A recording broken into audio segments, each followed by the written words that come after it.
Hello viewers, are you thinking to build an app without thousands of codes? I think then FlutterFlow will be a good choice for you. Let's give a quick review of its pros, cons, and features in 2025. Let's start. So what is FlutterFlow? FlutterFlow is a visual app builder powered by Google's Flutter framework. It lets you drag and drop UI components, connect to Firebase, and export clean and production-ready code, all without needing to be a full-stack developer.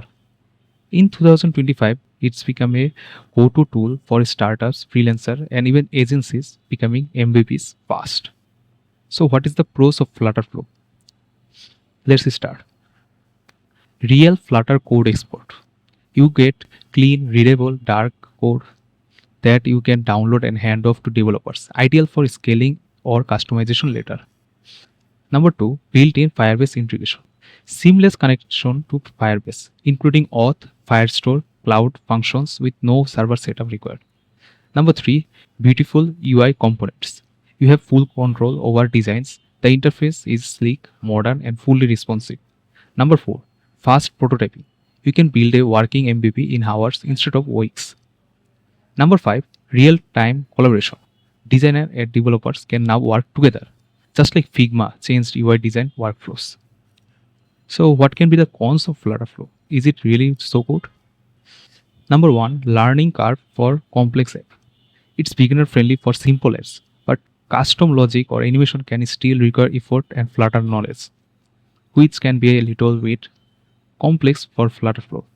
Limited third-party integration. While Firebase works great, integration like Stripe or Superbase require manual setup or workarounds. Number 3, pricing.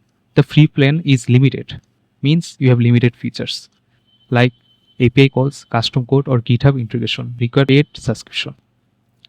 Number 4, occasional performance bugs. Some users report lag or glitches when previewing large apps inside the FlutterFlow emulator. So there are some glitches and bugs we can see on the FlutterFlow. So there are some new features in 2025, which is AI code assistant. We know AI is everywhere. So one of the biggest updates this year is AI code assistant.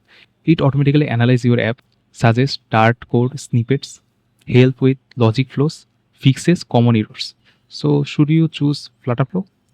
I think if you are a beginner or a not complex app designer and also a new company or agency, I think FlutterFlow will be your best choice.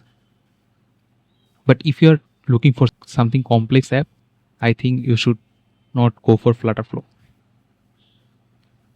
If you find this video helpful, hit the subscribe button and click the like button. Thanks for watching. See you next one.